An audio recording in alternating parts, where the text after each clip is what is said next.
Buenas noches, mi nombre es Alberto Veiga. Yo les vengo aquí a hablar acerca de la transmisión de datos en la ciencia fotónica. La ciencia fotónica es esa que generaliza, controla y detecta los fotones, los cuales fueron teorizados al principio por Albert Einstein y resulta que son las partículas responsables de las representaciones cuánticas en el electromagnetismo. Ellas portan toda la gama de radiación electromagnética, incluyendo la radiación gamma, radiación ultravioleta, infrarroja, rayos X, luz visible, microondas y ondas de radio. Eh, Se conoce desde que la teorizó Albert Einstein, pero no fue hasta que en 1960, gracias a General Electric, IBM y RCA, se pudieron crear los primeros semiconductores emisores de luz. Sus aplicaciones habían sido expandidas hacia la electrónica desde que el primer transistor se inventó en 1948. Dado a su bajo consumo de energía, a su velocidad, su poca latencia, a su reducido tamaño, alto rendimiento, invulnerabilidad a ruidos de la naturaleza, es la cúspide de la tecnología eléctrica hasta los momentos. Gracias a él hemos podido tener los avances como el SER, el supercolisionador de partículas. Hemos podido transmitir datos de el continente hacia una isla empleando fibra óptica, que de eso hablaré más adelante. Gracias a toda esta tecnología, eh, bombardeó el mundo a un nivel, nos catapultó a lo que hoy conocemos como el siglo XXI. Gracias a esta, fue diseñar el almacenamiento óptico, la comunicación por fibra óptica, la impresión láser, el bombardeo óptico con láser para la expansión en señal de las fibras ópticas. Y con esto, oh Dios, la pantalla está muriendo. Ajá, es la computadora. Eh, Actualmente, esa tecnología ha migrado hacia otros campos laborales. Ahorita estamos más hacia la parte química, hacia la parte de detección de medicina, de la parte médica, detección de enfermedades. Más que nada para separar, para reaccionar componentes, ¿no? Elementos de esos campos. También se ha derivado mucho hacia la parte de armas de defensa debido a todos los atributos que tiene: pequeño, económico, poco mantenimiento y alta efectividad, además de no ser letales. eh, si los hacen así, pueden ser armas no letales. Actualmente se destruyen misiles y ese tipo de cosas. En la comunicación, pues hemos hablado también en términos de fibra óptica. Además de eso, también hemos tenido sensores, que también hablaré un poco más de eso, que bueno, los sensores que usualmente nosotros vemos en los ascensores que evitan que se cierren las puertas cuando nosotros pasamos, eso también son gracias a estos avances fotónicos. Mm, Actualmente también se está estudiando la capacidad de, bueno, no es que se está estudiando, se está aplicando en la fusión de elementos para la obtención de energía eléctrica, pero todavía no sigue siendo totalmente rentable debido a la cantidad de energía necesaria para repeler a los campos magnéticos de los mismos elementos a juntar, a fusionar. Entonces, por eso todavía no son tan rentables ese modelo. Los láseres son la cúspide de esto debido a que ellos son haces de luces que despiden fotones. Si ellos son el pilar en el cual se basa esta ciencia. Ahora estaríamos hablando de los enlaces ópticos, cómo esos se comunican. Debido a todos sus atributos, estos enlaces tuvieron que ser construidos para como un emisor y un receptor, puesto que estos haces de luces solamente viajan en una sola dirección. Son como un vector, si tienen una dirección y una longitud.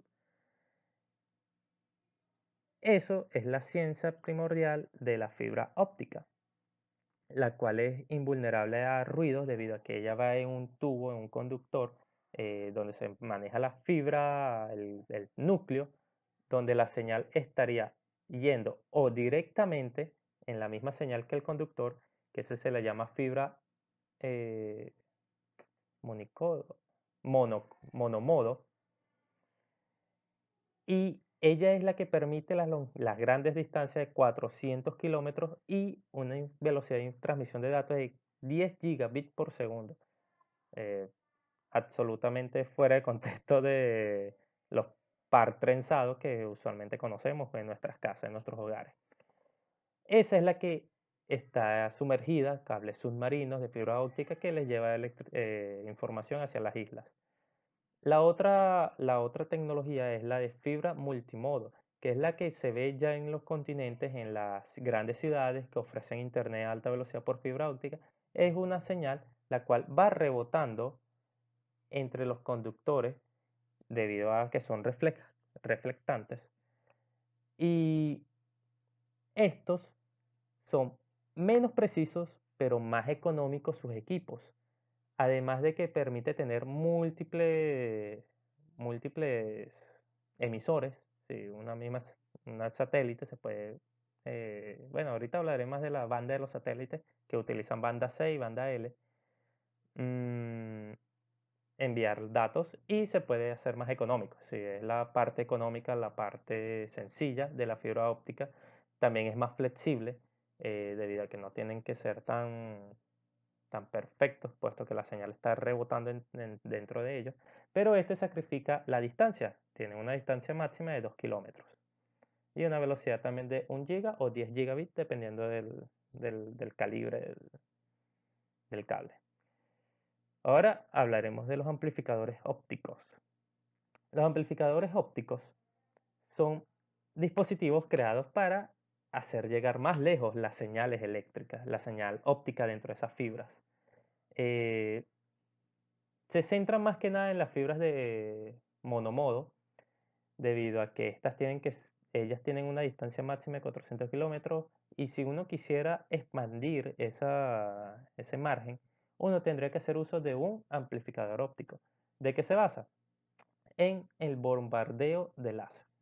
La señal de luz viene con una frecuencia dada.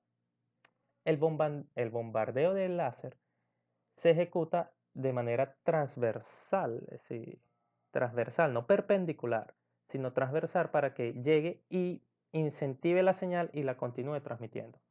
Además de eso, también tenemos que usar unos conductores especiales, conductores dopados, los cuales son dopados con tierras raras, que son con componentes extraños, ¿sí? Herbio, más que nada lactánidos. Y estos son los que motivan, amplifican la señal la señal a transmitir.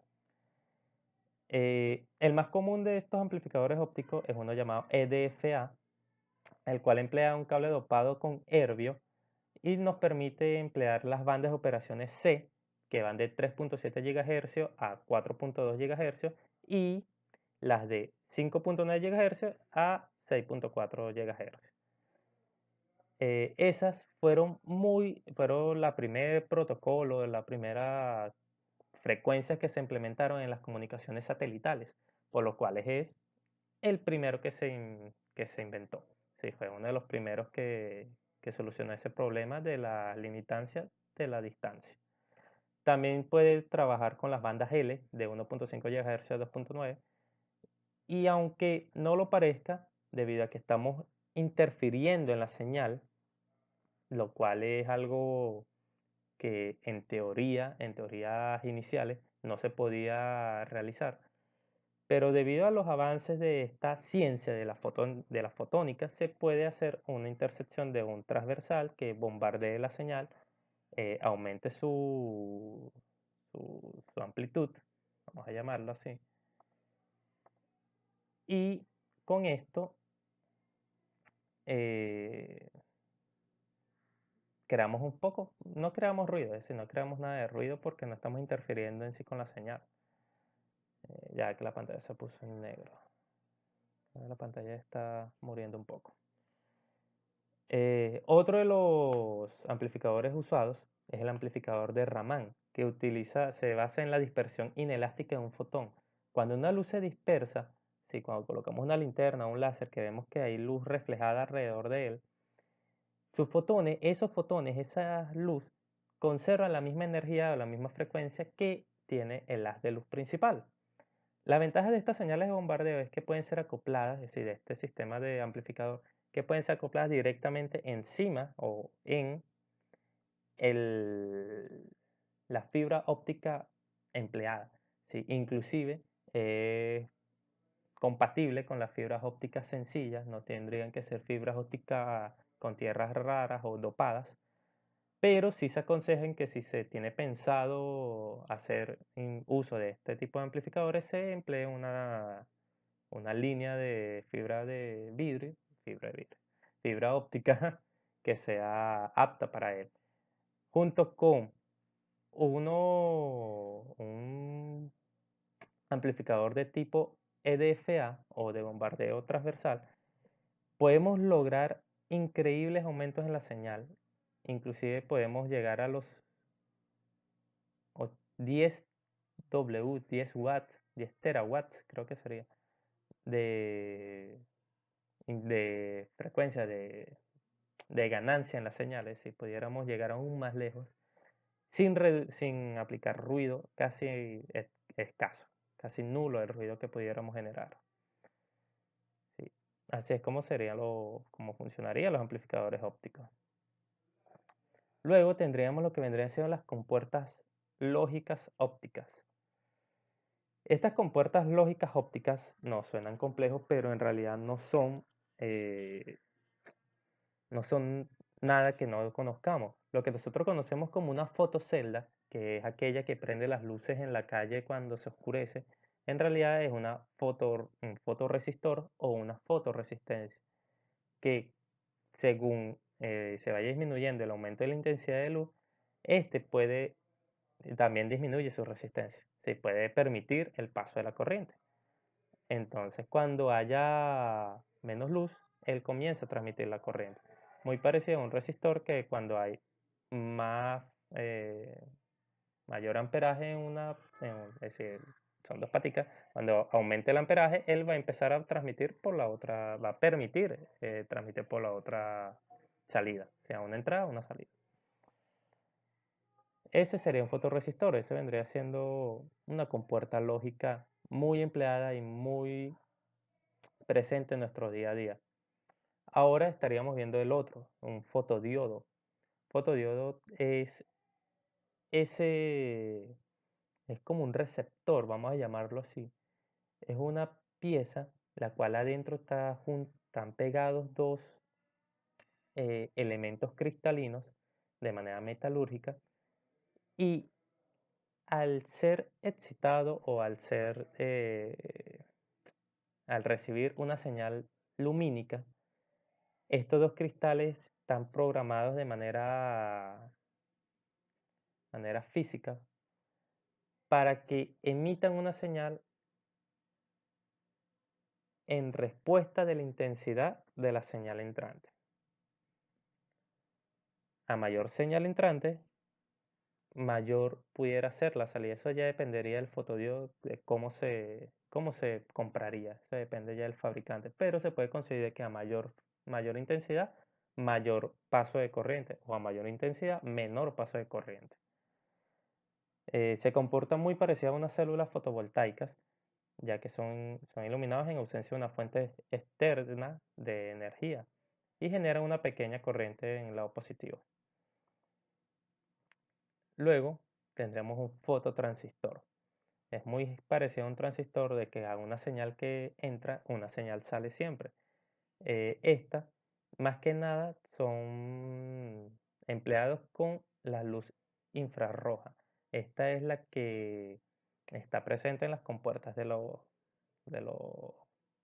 ascensores. Y ella, bueno, ella solamente recibe una señal y según la señal si se interrumpe o está la señal, él está en una posición o es uno o es cero. Sí, o está enviando o está cerrando. O abierto o cerrado. Pero esas serían las compuertas lógicas que actualmente se usan, que se emplean, que las podemos ver en nuestro día a día. Y que todo esto fue gracias a la fotónica de los años 1980, si no me equivoco. Y lo más increíble es que todo fue teorizado por 1960. Todo fue teorizado por Albert Einstein. Y es raro que él haya recibido el premio por cuestiones físicas en vez de cuestiones de física teórica. Física aplicada en física teórica. Y bueno, esto fue todo mi video. Ya llevo 15 minutos y me despido entonces. Espero que hayan gozado.